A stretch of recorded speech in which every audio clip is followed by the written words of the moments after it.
एक गांव में बबीता बोलकर एक औरत को सिद्धू बोलकर एक लड़का रहता है। बबीता सिद्धू की शादी राधा बोलकर एक लड़की से करवाती है। कुछ दिन देखकर बहू कोई काम नहीं कर रही है करके देखकर ऊपर से हर चीज को ऑनलाइन में ऑर्डर करके घर मंगवा कर खाने से बहू की पद्धत पसंद नहीं आकर उन दोनों को अपने घर में ही अलग रहने को बोलती है।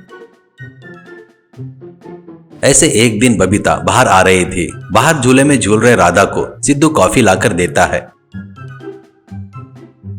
वो देखकर राधा, अरे क्यों जी, आप मेरे लिए कॉफी लेकर आए हो, तुम्हारे हाथ में दर्द हो जाएगा ना, अब दोबारा ऐसे मत करो, लगे तो मैं कॉफी ऑनलाइन से मंगवा लूंगी, ठीक है ना, ऐसा कहती है।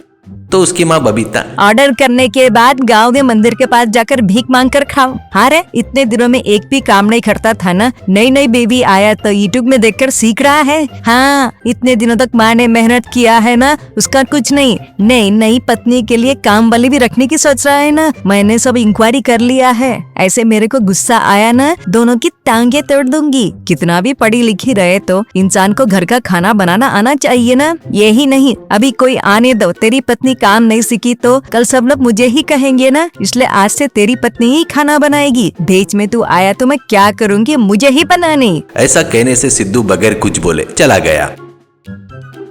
उसके अगले दिन से राधा खाना बनाना शुरू करती है। उसे नॉनवेज बोले तो बहुत पसंद था। वो खुद रोज चिकन शॉप में जाकर चिकन मटन लाकर घर में पकाती रहती थी। कभी ऑनलाइन में भी ऑर्डर करके वैरायटी मंगवा कर खाते रहती थी। वो देखकर बबीता को बहुत गुस्सा आता है।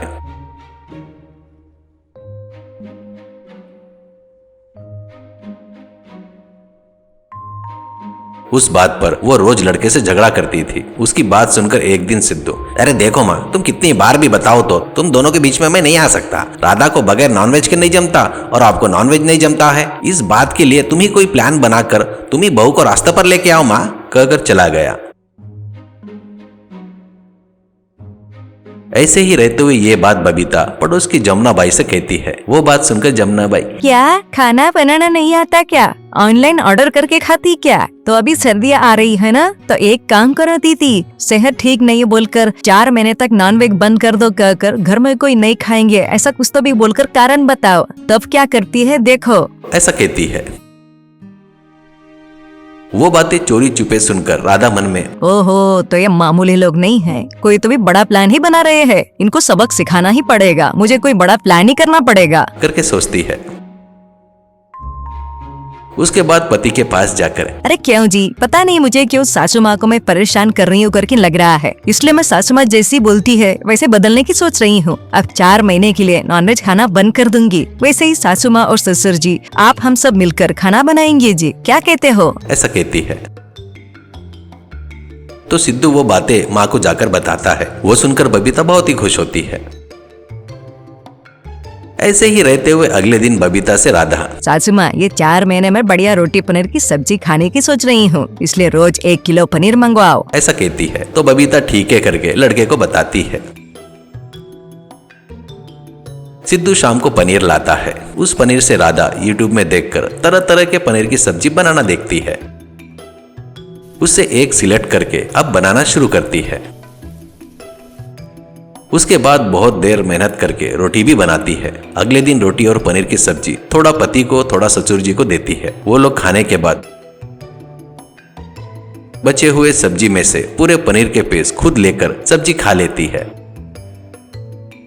थोड़ी देर बाद खाने के लिए आई बबीता को बगैर पनीर की सब्जी देती है। वो देखकर बबीता, ये क्या बेटी, किलो भर पनीर लाए ना, थोड़ा सा बचा ही नहीं क्या सब्जी, और बगैर पनीर के कोई खाता है क्या सिर्फ सब्जी? ऐसा कहती है। तो राधा, अरे सासू माँ, पीस पूरे हम तीनों ही मिलकर खा लिए सासू माँ, और वैसे भी किलो भर पनीर क्या बस होगा, कम से कम 4 जन है तो 2 किलो पनीर रहना चाहिए ना। ऐसा कहती है। वो बातें सुनकर बबीता, 1 किलो पनीर खत्म कर दी क्या? अरे बाप रे, कितने का हुआ पता है क्या? उससे 3 किलो चिकन आता है, ऐसे किलो भर पनीर खाए तो पैसा कैसे बचेगा, सब खत्म हो जाएगा। ऐसा कहती है। तो राधा, वो सब मुझे नहीं पता सासू माँ, आदमी क्यों पैदा हुआ, खाने के लिए ना, भूख लगी तो बढ़िया दबा कर खाना चाहिए, कहकर ध्यान नहीं देते हुए चली गई।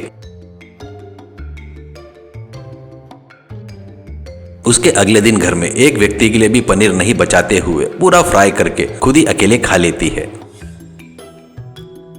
वो देखकर बबीता अगले दिन पनीर लाना बंद कर देती है। इससे गुस्से में आकर राधा पनीर को ऑनलाइन से ऑर्डर करके घर में मंगवाना शुरू करती है। ऐसे रोज राधा अपने मन मर्जी से घर वालों के लिए बगैर बचाए खा रही है करके ये देखकर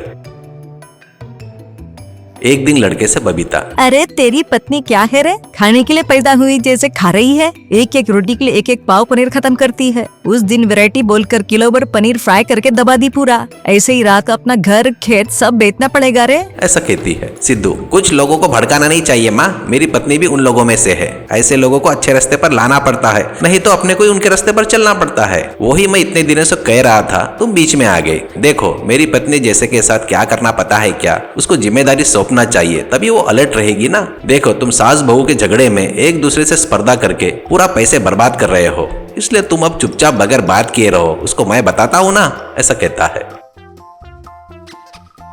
उसके दूसरे दिन राधा के पास सिद्धू और ससुर जी आकर दोनों मिलकर उसके हाथ में पैसा रखकर उस दिन से परिवार को तुम ही चलाओ करके बताते हैं। उससे राधा खुद ही सब खर्चा करने से पैसों के ऊपर फिक्र बढ़ जाती है उसकी। उससे वो धीरे धीरे खर्चे भी कम करना शुरू कर देती है। वो देखकर बबीता बहुत ही खुश होती है। बहुत समझदारी से बहू को रास्ते पर लाए इसलिए लड़के की तारीफ करती है।